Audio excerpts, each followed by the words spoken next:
khongthangdu tapli thangduna hensna ki manakta sangsilei hensna su wala ngangdana chapleptuna lei thaza nokfek tawna khonjal itap na haire kaino yumda milaga kausilaktrisibo chakro hairo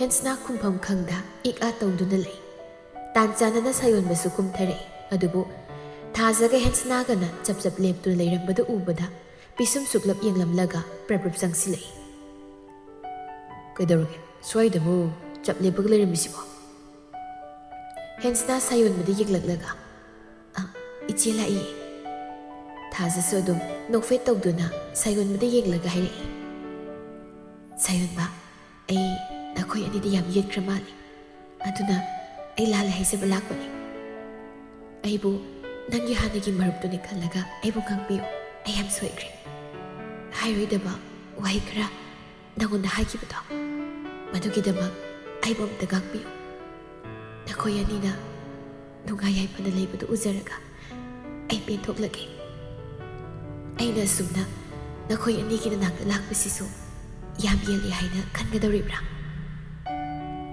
sayonba khumde hensna su tatu udum yengduna lei thaza aniduna pakum amata piraktrabada mapira chen haire phare nakhoi ani nai bu kakpi trabadina ai makhata na isakse nakhoi da abu khada utleroigi ai salukige dunga yepa oyuko ai chalage hairaga mai leiduna thoki hek tawbaga hensna na kaure iche ngaikuo thaza amuk chap lepi sayonba pisum suklap nupisida yeglai hensna su nupasida haifetang yenglamlaga thazagi manakta tapna sangsindu naire iche ai iche da sauning waro beleti sarna su saudre gaigi dahana satki tawribadu jangsilau hairaga thazagi khut paiduna mukpusilei sayonbadi thoina onsilamtre haifetang yenglamlaga praprap jatkre sana nang egona sauning leibra leirasu isebomta ngakpiyo ai nangodasu kari kaino yam haikramale hensna nokfet oina tawduna khummi saudi hiche ai saudeba sideidi warong bukloba amta lainaroi sikoiche sumaina nungaina daba dum leikibado ai talebe yamna hensna gi sam thokna tawrakliba sidadi thazasu wakhaldo khajik sam thorakle nokfet tawduna haire nagasidi yam longthoi pijol siga mawanobi bale as khaide da aseng bagini yam phajei ado horen film dagi gebado ayoina gebige yabro hensna su harauzana dum khumjei hoyaye che gebiyo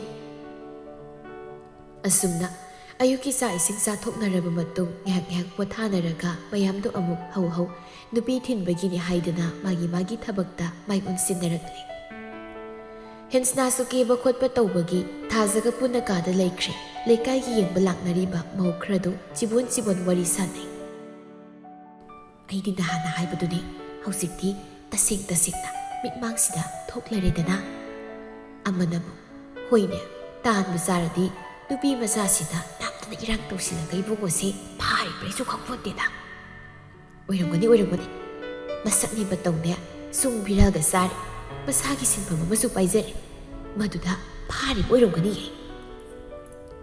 masakadi adum phajari potni da nupi siso angang sibu inthi nungainaga tawbigadraibi angang sigi khanbada nungbu nungaiti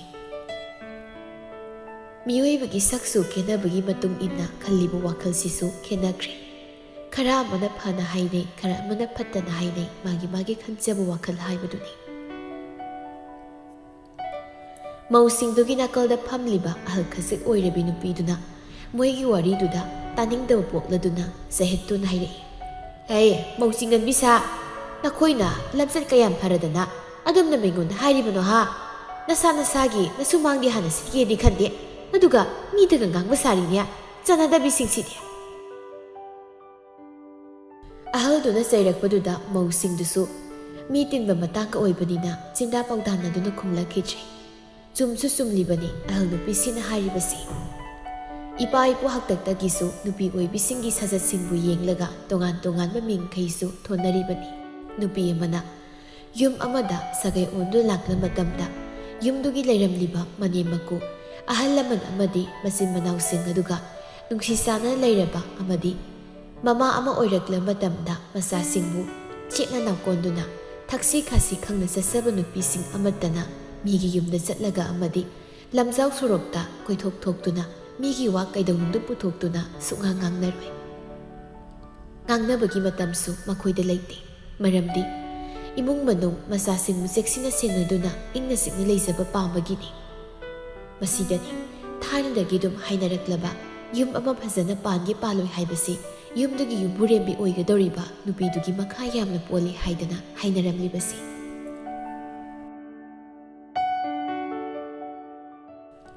Somdana Thazana hensnabu phajana kebiri leisabi masa kharasu kebudu yengduna leiri.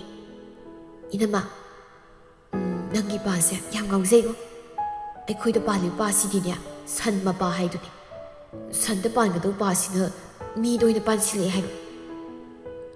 Leisabi masa sigi wasida lariba singdu pulap noi. Hensnasu nokmi khaktamak tawi kumbudi kumlaktre keba khotput loisilaga pirol hongnaba amuk tawi phanektu di setchili adubu thazana hairei. Nang toilet changning khotpa leiradi phindringai si changuro hana horena mu pharak tanaraktanaba khoi. Hensna ka tudagi thoraklaga washroom lomda lai changba loiraga thorakpadani Thazana magi phone puraktu na pirakpadu se kolama lai. Hensna phone du tapna lawi aduga screen da songthokliba number du yenglai. Thazana adudi ai pojai do amta loisilukige ko hoi che. Thazasu amuk chatkre hensna mi du haifek yenglaga ahangma kachin amada thuna sangsili aduga call du oi. Phone dagi karem ka thainaba khonjel amada hairei. Congratulations! Nungai bu phungdok sai. Yam nungai ba sa madagadi hingzari bori ne ko nangso. Phammasanaga hippa chali haidunne. Chance ka di yam lauri bizane nangso. Mi gi officer tudaga sensing da. Maram sigini nangna ekhoina tawai ba thabak tudi tawdana romance war oina satharaga leibane. Yai nupi nang yai hisi.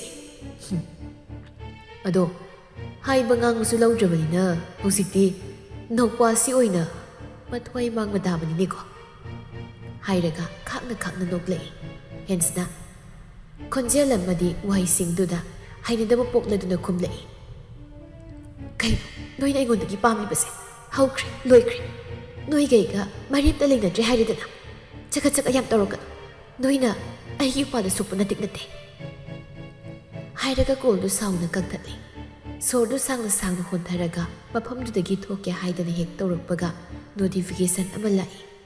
Hensna khasik amuk sangsinduna WhatsApp da hauziki number aduna video mu tharaklibadu karino khana changduna yenglubani.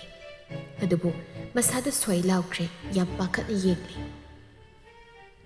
Thauzaldo school dress seli. Mana tongliba gari dusu magi school van adudani. Adubu magi nakalda mamai mamit loina khumjinba nupa ani phamli. Thauzalda kian khaganba kaya su tawbiri Thaujalsu anganga oibaduda pakhatuna ichi nini haiduna kauduna kapni. Hensna masak thak nikduna yamtuna hausiki number du call tawsili hek pairakpaga hensna masadu pakhatpagi khonjel gado phajana thokoi thoktabai tawdun hairei.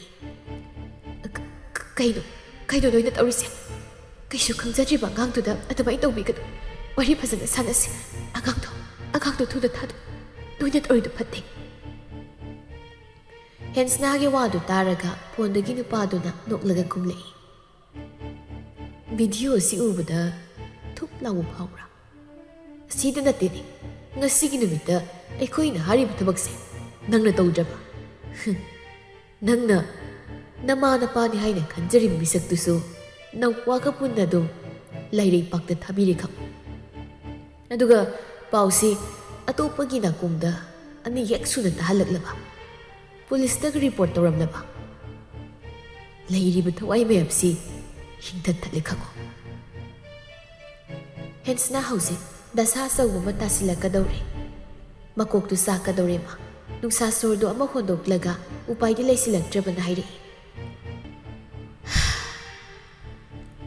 ꯀꯩꯅꯣ ꯅꯣꯏꯅ ꯑꯩꯉꯣꯟꯗ ꯇꯧ ꯍꯥꯏꯔꯤꯕꯁꯦ ꯍꯥꯏꯔꯣ ꯅꯨꯄꯥꯗꯨ ꯈꯖꯤꯛ ꯅꯣꯛꯇꯨꯅ ꯑꯗꯨꯅꯤꯗꯅ ꯍꯥꯏꯕ ꯏꯟꯕ ꯍꯥꯏꯁꯤꯗꯤ ꯀꯔꯤꯒꯨꯝꯕ ꯅꯪꯅ ꯅꯧꯄꯥꯒꯤ ꯊꯋꯥꯏ ꯀꯟꯅꯤꯡꯂꯕ ꯏꯃꯨꯡ ꯃꯅꯨꯡ ꯅꯨꯡꯁꯤꯔꯕ ꯅꯪꯅ ꯍꯧꯖꯤꯛ ꯂꯩꯔꯤꯕ ꯌꯨꯝ ꯑꯗꯨꯒꯤ ꯑꯍꯜ ꯁꯅꯥꯉꯥꯟꯕꯕꯨ ꯍꯥꯠꯂꯣ ꯋꯥꯁꯤ ꯇꯥꯕꯗ ꯍꯦꯟꯁꯅ ꯀꯣꯛꯊꯛꯇ ꯕ꯭ꯔꯖꯂꯤꯁꯤꯡꯅ ꯇꯥꯁꯤꯜꯂꯛꯄꯒꯨꯝ ꯊꯣꯛꯂꯔꯦ ꯁꯣꯔ ꯍꯣꯜꯂꯤꯕꯗꯨ ꯐꯥꯎꯕ ꯆꯥꯅꯤꯡ ꯆꯃꯥꯡ ꯁꯝꯅꯔꯛꯇ꯭ꯔꯦ ꯃꯃꯤꯠꯇꯨ ꯐꯠ ꯐꯠ ꯀꯨꯞꯂꯒ ꯐꯣꯟꯗꯨ ꯃꯈꯨꯠꯇꯨꯅ ꯆꯦꯠꯅ ꯄꯥꯏꯁꯤꯟꯗꯨꯅ ꯈꯥꯡꯉꯤ ꯀꯔꯤ ꯀꯔꯝꯕ ꯐꯤꯔꯦꯞꯅꯣ ꯃꯥꯅ ꯍꯧꯖꯤꯛ ꯂꯧꯒꯗꯕ ꯑꯁꯣꯝꯗꯅ ꯃꯧꯄꯥ ꯑꯃꯗꯤ ꯄ꯭ꯔꯦꯃꯤ ꯃꯈꯣꯏꯒꯤ ꯅꯨꯡꯁꯤꯕ ꯑꯗꯨꯒ ꯌꯨꯝꯁꯤꯗꯅ ꯁꯅꯥꯉꯥꯟꯕ ꯃꯥꯅ ꯃꯆꯥꯗ ꯃꯆꯥꯗꯧꯅ ꯂꯨꯅ ꯆꯥꯅ ꯇꯧꯕꯤꯔꯤꯕ ꯑꯗꯨꯒꯤꯁꯨ ꯃꯊꯛꯇ ꯍꯧꯖꯤꯛꯇꯤ ꯑꯃꯨꯛ ꯃꯤꯅꯨꯡꯁꯤ ꯆꯥꯎꯔꯕ ꯑꯍꯜ ꯏꯕꯨꯡꯒ ꯃꯍꯥꯛꯅ ꯃꯥꯕꯨ ꯌꯨꯝꯁꯤꯒꯤ ꯃꯃꯧ ꯑꯣꯏꯅ ꯂꯧꯁꯤꯟꯕꯤꯔꯤ ꯑꯃꯁꯨ ꯀꯟꯗꯕ ꯌꯥꯗꯦ ꯑꯃꯁꯨ ꯁꯣꯛꯄ ꯌꯥꯗꯦ ꯍꯦꯟꯁꯅ ꯉꯥꯏꯍꯥꯛꯇꯤ ꯃꯃꯤꯠ ꯆꯦꯠꯅ ꯎꯏꯁꯤꯟꯗꯨꯅ ꯋꯥꯈꯜ ꯃꯌꯥꯝ ꯑꯃ ꯈꯜꯂꯛꯏ ꯐꯣꯟꯗꯒꯤꯁꯨ ꯁꯅꯥꯉꯥꯟꯕꯕꯨ ꯍꯥꯠꯂꯣ ꯍꯥꯏꯗꯅ ꯇꯠꯇꯅ ꯍꯥꯏꯔꯛꯂꯤ ꯍꯦꯟꯁꯅ ꯋꯥꯈꯜꯗꯨ ꯈꯟꯕ ꯌꯥꯕ ꯈꯜꯂꯒ ꯃꯃꯤꯠꯇꯨ ꯇꯞꯅ ꯄꯥꯡꯊꯣꯔꯛꯂꯤ ꯑꯗꯨꯕꯨ ꯐꯣꯟꯗꯒꯤ ꯃꯧꯄꯥꯅ ꯍꯤꯒꯤꯛ ꯆꯤꯡꯗꯨꯅ ꯀꯞꯂꯒ ꯏꯆꯦ ꯏꯆꯦ ꯀꯧꯕꯗꯨ ꯇꯥꯔꯛꯄꯗ ꯃꯃꯤꯠ ꯃꯅꯥ ꯈꯪꯁꯤꯡ ꯑꯃꯨꯛ ꯁꯤꯡꯏ ꯑꯕꯨꯡꯉꯣ ꯑꯕꯨꯡꯉꯣ ꯏꯆꯦꯒꯤ ꯑꯕꯨꯡꯉꯣ ꯅꯣꯏ ꯑꯉꯥꯡꯗꯨꯗ ꯑꯗꯨꯃꯥꯏꯅ ꯇꯧꯒꯅꯨ ꯑꯉꯥꯡꯗꯨꯗ ꯀꯩꯝꯇ ꯇꯧꯒꯅꯨ ꯐꯔꯦ ꯅꯣꯏꯅ ꯍꯥꯏꯕꯗꯣ ꯑꯩ ꯇꯧꯔꯒꯦ ꯑꯩꯒꯤ ꯑꯕꯨꯡꯉꯣ ꯁꯣꯛꯄ ꯌꯥꯔꯣꯏ ꯍꯦꯟꯁꯅ ꯍꯧꯖꯤꯛꯇꯤ ꯈꯪꯖꯔꯦ ꯃꯥꯅ ꯃꯃꯥꯡꯗ ꯊꯥꯡꯖꯤꯜꯂꯨꯔꯤꯕ ꯈꯣꯡꯊꯥꯡ ꯑꯗꯨꯅ ꯐꯤꯕꯝꯁꯤ ꯑꯣꯏꯔꯛꯄꯅꯤ ꯍꯥꯏꯕꯗꯣ ꯑꯣꯀꯦ ꯒꯨꯗ ꯑꯗꯨꯕꯨ ꯁꯛꯁꯦꯁ ꯑꯣꯏꯔꯗꯤ ꯁꯦꯜ ꯈꯧꯖꯥꯎ ꯑꯃꯗꯤ ꯅꯪꯉꯣꯟꯗ ꯔꯤꯋꯥꯔꯗ ꯑꯣꯏꯅ ꯄꯤꯗꯣꯏꯁꯦ ꯑꯣꯀꯦ ꯊꯝꯅꯔꯁꯤ ꯑꯗꯨꯗꯤ ꯍꯦꯟꯁꯅ ꯈꯨꯝꯗꯦ ꯀꯣꯜꯗꯨꯁꯨ ꯀꯛꯈ꯭ꯔꯦ ꯐꯣꯟꯗꯨ ꯅꯥꯀꯣꯡꯗꯒꯤ ꯇꯞꯅ ꯇꯞꯅ ꯊꯥꯡꯊꯔꯛꯂꯦ ꯃꯁꯥꯗꯨ ꯃꯪꯗꯨꯅ ꯇꯞꯅ ꯃꯈꯥꯗ ꯐꯝꯊꯔꯛꯏ ꯑꯗꯨꯒ ꯃꯁꯥꯗꯨ ꯇꯥꯁꯤꯟꯗꯨꯅ ꯑꯉꯥꯎꯕꯤ ꯑꯃꯒꯨꯝ ꯂꯩꯔꯛꯂꯦ ꯃꯥ ꯇꯝꯐꯝꯁꯨ ꯈꯪꯗ ꯃꯊꯟꯇ ꯉꯥꯎꯒꯗꯧꯔꯦ ꯃꯤꯠꯂꯨ ꯑꯅꯤꯗꯒꯤ ꯄꯤ ꯃꯔꯤ ꯈꯔꯁꯨ ꯖꯔ ꯖꯔ ꯁꯤꯟꯊꯔꯛꯂꯦ ꯁꯦꯡꯅ ꯈꯣꯟꯖꯦꯜ ꯊꯣꯛꯅ ꯀꯞꯅꯤꯡꯕ ꯍꯥꯏꯕꯗꯨ ꯑꯣꯏꯔꯦ ꯃꯥ ꯇꯁꯦꯡꯅ ꯃꯥꯒꯤ ꯈꯨꯠꯃꯛꯅ ꯁꯅꯥꯉꯥꯟꯕꯕꯨ ꯍꯥꯠꯄ ꯇꯥꯔꯕ꯭ꯔꯥ ꯃꯤꯅꯠ ꯀꯨꯟꯃꯨꯛ ꯑꯗꯨꯝꯅ ꯂꯩꯔꯝꯂꯒ ꯃꯄꯤꯗꯨ ꯐꯠꯐꯠ ꯇꯩꯊꯣꯛꯂꯒ ꯃꯥ ꯍꯧꯒꯠꯂꯛꯂꯦ ꯑꯗꯨꯒ ꯆꯠꯀꯦ ꯍꯥꯏꯗꯨꯅ ꯃꯃꯥꯏ ꯐꯠ ꯂꯩꯊꯣꯔꯛꯄꯗ ꯊꯥꯖꯅ ꯃꯉꯣꯟꯗ ꯁꯪꯇ꯭ꯔꯤꯛ ꯌꯦꯡꯗꯨꯅ ꯆꯞ ꯂꯦꯞꯂꯒ ꯂꯩꯔꯝꯕꯗꯨ ꯎꯕꯗ ꯈꯪꯄ꯭ꯔꯦꯛ ꯈꯪꯈ꯭ꯔꯦ ꯃꯁꯥꯗꯨ ꯏꯄꯥ ꯄꯥꯈꯠꯅ ꯃꯃꯥꯏ ꯍꯨꯠ ꯍꯨꯠ ꯂꯩꯗꯨꯅ ꯈꯥꯡꯉꯤ ꯋꯥꯔꯤꯗꯨ ꯊꯥꯖꯅ ꯇꯥꯍꯧꯔꯕ꯭ꯔꯥ ꯈꯟꯕꯗ ꯂꯩꯕ ꯌꯥꯗ꯭ꯔꯦ ꯑꯗꯨꯕꯨ ꯊꯥꯖꯗꯤ ꯀꯩꯁꯨ ꯈꯟꯗꯕꯒꯤ ꯃꯑꯣꯡꯗ ꯅꯣꯛꯐꯦꯠ ꯇꯧꯗꯨꯅ ꯍꯥꯏꯔꯛꯏ ꯀꯩꯅꯣ ꯀꯥꯆꯤꯟꯁꯤꯗ ꯑꯃꯨꯛ ꯀꯞꯄꯒ ꯂꯩꯔꯝꯃꯤꯁꯤꯕꯣ ꯂꯥꯛꯑꯣ ꯃꯤ ꯀꯥꯏꯅ ꯍꯧꯔꯕꯅꯤ ꯍꯣꯏ ꯊꯥꯖꯅ ꯃꯥꯡ ꯊꯥꯗꯨꯅ ꯆꯠꯈ꯭ꯔꯦ ꯍꯦꯟꯁꯅꯥꯁꯨ ꯇꯞꯂꯤ ꯇꯞꯂꯤ ꯏꯟꯅꯔꯛꯏ ꯀꯥꯗ ꯆꯪꯂꯛꯄꯗꯗꯤ ꯀꯅꯥꯝꯇ ꯂꯩꯔꯝꯗ꯭ꯔꯦ ꯊꯥꯖꯁꯨ ꯍꯦꯟꯁꯅꯥꯒꯤ ꯏꯟꯒꯗꯧ ꯐꯤꯗꯨ ꯇꯤꯡꯊꯣꯛꯄꯤꯔꯒ ꯍꯦꯟꯁꯅꯥꯗ ꯏꯟꯁꯤꯟꯕꯤꯔꯛꯏ ꯑꯗꯨꯕꯨ ꯍꯦꯟꯁꯅꯥꯗꯤ ꯃꯪꯂꯤ ꯊꯥꯖꯅ ꯅꯥꯆꯣꯝꯗꯨ ꯄꯥꯏꯈꯠꯂꯛꯂꯒ ꯊꯦꯠꯄꯤ ꯊꯦꯠꯄꯤꯅ ꯍꯥꯏꯔꯛꯏ ꯀꯩꯗꯧꯔꯒꯦ ꯃꯪꯉꯤꯗꯨꯕꯣ ꯍꯦꯟꯁꯅꯥ ꯒ꯭ꯌꯥꯟ ꯑꯃꯨꯛ ꯂꯥꯛꯇꯨꯅ ꯐꯠ ꯈꯨꯝꯂꯛꯏ ꯀꯩꯁꯨ ꯇꯧꯗꯤꯌꯦ ꯏꯆꯦ ꯊꯥꯖ ꯅꯣꯛꯐꯦꯠ ꯑꯗꯨꯝ ꯇꯧꯅ ꯃꯁꯝ ꯃꯅꯥꯗꯨ ꯁꯦꯝꯖꯤꯟꯕꯤꯔꯒ ꯍꯥꯏꯔꯛꯏ ꯅꯁꯥꯗꯨꯕꯨ ꯑꯗꯨ ꯄꯥꯈꯠꯂꯤꯕꯗꯨ ꯀꯔꯤꯒꯤꯅꯣ ꯍꯧꯖꯤꯛ ꯍꯥꯏꯔꯛꯄꯗꯨꯒꯤꯔꯣ ꯍꯦꯟꯁꯅꯥ ꯊꯥꯖꯒꯤ ꯋꯥꯁꯤꯗ ꯈꯪꯄ꯭ꯔꯦꯛ ꯑꯃꯨꯛ ꯈꯪꯗꯨꯅ ꯊꯥꯖꯗ ꯐꯠ ꯃꯤꯠꯌꯦꯡ ꯊꯝꯂꯛꯏ ꯊꯥꯖꯗꯤ ꯃꯤꯅꯣꯛꯇꯨ ꯃꯥꯡꯗ꯭ꯔꯤ ꯍꯦꯟꯁꯅꯥꯒꯤ ꯐꯤ ꯐꯅꯦꯛꯇꯨ ꯁꯦꯝꯖꯤꯟꯕꯤꯔꯒ ꯑꯗꯨꯝ ꯍꯥꯏꯔꯛꯏ ꯌꯥꯝ ꯄꯥꯈꯠꯂꯕ ꯅꯪꯕꯣ ꯄꯥꯈꯠꯂꯨꯗꯨꯗ ꯏꯔꯥꯏ ꯂꯥꯏꯕ ꯊꯕꯛꯇꯨꯗ ꯀꯩꯒꯤꯕꯨ ꯄꯥꯈꯠꯂꯤꯅꯣ ꯑꯩ ꯂꯩꯔꯤꯁꯤꯗꯤ ꯍꯦꯟꯁꯅꯥ ꯊꯥꯖꯒꯤ ꯃꯑꯣꯡꯁꯤꯗ ꯏꯁꯤꯡ ꯁꯤꯡꯅꯅ ꯇꯔꯪ ꯑꯃꯗ ꯌꯦꯡꯗꯨꯅ ꯂꯩꯈ꯭ꯔꯦ ꯑꯗꯨꯒ ꯈꯣꯟꯖꯦꯜꯗꯨ ꯅꯤꯛꯅ ꯀꯧꯔꯛꯏ ꯏꯆꯦ ꯊꯥꯖ ꯍꯦꯟꯁꯅꯥꯗꯒꯤ ꯈꯔ ꯆꯠꯊꯣꯔꯛꯂꯒ ꯁꯦꯠꯂꯤ ꯆꯥꯔꯤꯕꯗꯨ ꯄꯛꯆꯔꯕ꯭ꯔꯥ ꯍꯥꯏꯗꯨꯅ ꯑꯃꯨꯛꯇꯪ ꯌꯦꯡꯂꯛꯏ ꯑꯗꯨꯒ ꯅꯣꯛꯃꯤ ꯈꯗꯥꯡꯒ ꯃꯦꯠꯇꯨꯅ ꯌꯦꯡꯂꯒ ꯍꯥꯏꯔꯛꯏ ꯌꯥꯝ ꯐꯖꯔꯦ ꯑꯋꯥꯠꯄ ꯑꯝꯇ ꯂꯩꯇ꯭ꯔꯦ ꯍꯥꯏꯔꯒ ꯑꯃꯨꯛ ꯍꯦꯟꯁꯅꯥꯒꯤ ꯃꯅꯥꯛꯇ ꯆꯪꯁꯤꯜꯂꯛꯏ ꯑꯗꯨꯒ ꯃꯔꯧ ꯂꯩꯕ ꯃꯤꯅꯣꯛ ꯑꯃ ꯅꯣꯛꯇꯨꯅ ꯃꯥꯒꯤ ꯄꯨꯔꯛꯄ ꯕꯦꯒꯇꯨꯗꯒꯤ ꯔꯤꯚꯣꯜꯚꯔ ꯑꯃ ꯂꯧꯊꯣꯔꯛꯇꯨꯅ ꯍꯦꯟꯁꯅꯥꯗ ꯎꯠꯇꯨꯅ ꯍꯥꯏꯔꯛꯏ ꯁꯤꯗ ꯌꯥꯎꯔꯤ ꯃꯔꯨꯁꯤꯅ ꯃꯤꯉꯣꯟꯗ ꯄꯥꯜꯂꯕꯗꯤ ꯃꯤ ꯁꯤꯅꯤ ꯅꯠꯇ꯭ꯔꯅꯦ Haiduna amuk khonjel khajik thokna noglai. Hensnadi thasigi matau sida ngakna yengduna leikre. Kaino ichena harise. Thasa nokpado haifet phazilaga chingbanglo singlap noktuna hairai. Miya lamdaise isada kariga feel tawbazano. Aidi khangdebu. Ado nangdi khangdro. Amta hairaudana. Hairaga thasadu amukso angaubi amagumna noglai. Hensnadi chap leptuna yenglaga lai. Thajaso mathanda noklambadagi amuk chap leptuna hensnagi khuttuda handakti revolver du paihallai. Aduga mong hadana hensnagi khazai du sikpiraga khonjel lumthan hairai. Wakal nugaitaba khanganuko. Nathau phasana pakto. Khulaisu aina piridana. Ado gangbra aina sumaina ka tawbase. Gaglunta ko. Angam matawna haiduni. Lao thuknam tawrasi. Somda mapaldana mayamdu nupi thilamdaigi irang langnaduna leiri. Garisu laktuna khamlaga leiri. Sayonbasu ngasaidagi thabaktu koisen chelibani. Gari yawraklabaduda ma imungda sanglai. Sofa kada lairamliba singadugi marakta hensna yawbra haiduna yenglai udri ahal nupi amana. Ibunga angang mathakta lairamani. Paisa to khaya me happy ko. Nama adu leijaram labadine phagadabani tawribasi.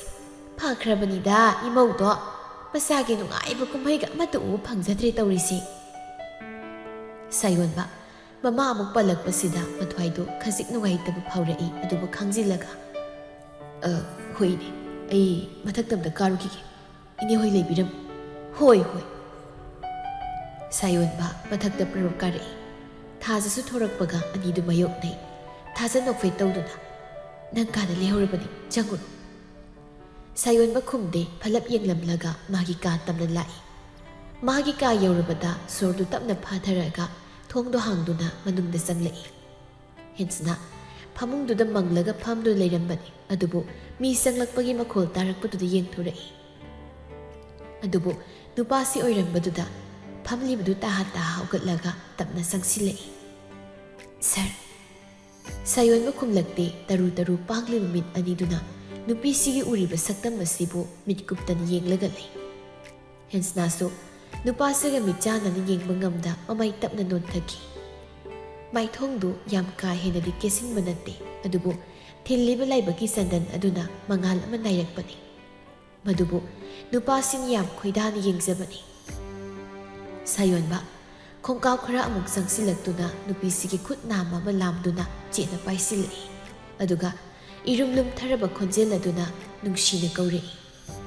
Sana hensnadi tasengna kaplakadaure nupasigi matawbu yengba ngamdana mamai nonthakibadagi haigalaktre. Sayonbasu amuk kairei. Khumdina khumuroi hairo. Hensna khonjel haibet phazilaga itap tapna khummi. Sayonba non thadu lairiba nupidugi maidu khadangduda paidu non khathali hensnadi mapi irat cheli. Amuk kapabo.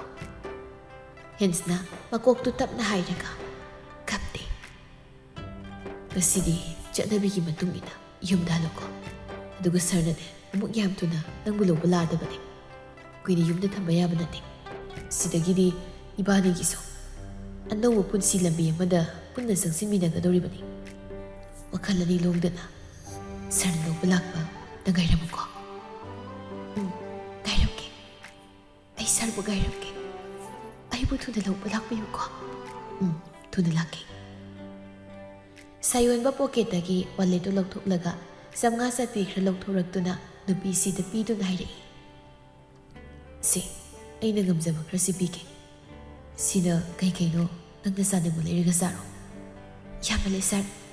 Ye nangona pibabu yamda mong thigidro. Mashigi angau biaisi. Hairaga paisado nupisigi khutta paihali. Hensna su tapna phamtharaktuna nupasigi khongsa aniduda kutuna thengjaraga laibak ahumla kanchai. Sayonbasu nokfe tawduna nupisibu haugatpirai. Ai salukige sar. Fazana chalo. Nahanganuko.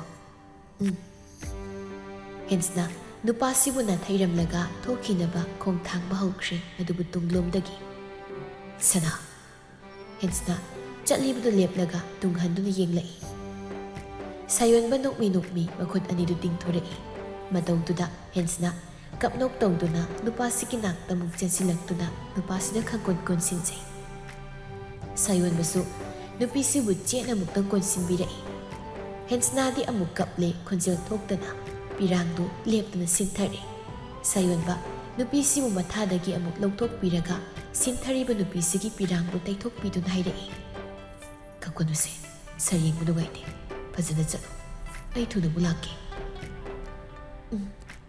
ꯃꯈꯥꯗ ꯉꯥꯏꯅꯔꯛꯂꯅꯤ ꯑꯩ ꯊꯣꯛꯑꯒꯦ ꯍꯦꯟꯁꯅ ꯇꯨꯡꯍꯟꯅ ꯅꯨꯄꯥꯁꯤꯗ ꯑꯃꯨꯛꯇꯪ ꯌꯦꯡꯖꯔꯝꯂꯒ ꯃꯄꯥꯜꯗ ꯊꯣꯔꯛꯂꯦ ꯃꯈꯥꯗ ꯀꯨꯝꯊꯔꯛꯏ ꯃꯤꯗꯨꯗꯤ ꯑꯌꯥꯝꯕꯅ ꯃꯄꯥꯜꯗ ꯂꯣꯏꯅ ꯂꯩꯅꯈ꯭ꯔꯦ ꯃꯈꯥꯗꯗꯤ ꯃꯧ ꯑꯃꯅꯤ ꯈꯛꯇ ꯃꯥꯕꯨ ꯉꯥꯏꯗꯨꯅ ꯂꯩꯔꯝꯃꯤ ꯇꯥꯟꯖꯥꯗꯨꯗ ꯁꯅꯥꯉꯥꯟꯕꯁꯨ ꯃꯥꯒꯤ ꯀꯥꯗꯒꯤ ꯊꯣꯔꯛꯏ ꯍꯦꯟꯁꯅꯥꯅ ꯁꯅꯥꯉꯥꯟꯕꯕꯨ ꯎꯕꯗ ꯇꯔꯨ ꯇꯔꯨ ꯌꯦꯡꯖꯩ ꯁꯅꯥꯉꯥꯟꯕꯁꯨ ꯂꯦꯞꯇꯨꯅ ꯃꯃꯧꯕꯨ ꯈꯣꯡꯗꯒꯤꯅ ꯇꯣꯟ ꯐꯥꯎꯕ ꯑꯃꯨꯛꯇꯪ ꯌꯦꯡꯂꯛꯏ ꯍꯦꯟꯁꯅꯥ ꯐꯠ ꯆꯪꯁꯤꯟꯗꯨꯅ ꯁꯅꯥꯉꯥꯟꯕꯒꯤ ꯃꯈꯣꯡ ꯁꯣꯛꯅ ꯈꯨꯔꯨꯝꯃꯤ ꯁꯅꯥꯉꯥꯟꯕꯁꯨ ꯃꯃꯧꯕꯨ ꯀꯣꯛꯇ ꯍꯟꯅ ꯍꯟꯅ ꯅꯥꯟꯊꯕꯤꯔꯒ ꯍꯧꯒꯠꯄꯤ ꯌꯥꯔꯦ ꯏꯃꯧꯁꯤꯗꯤ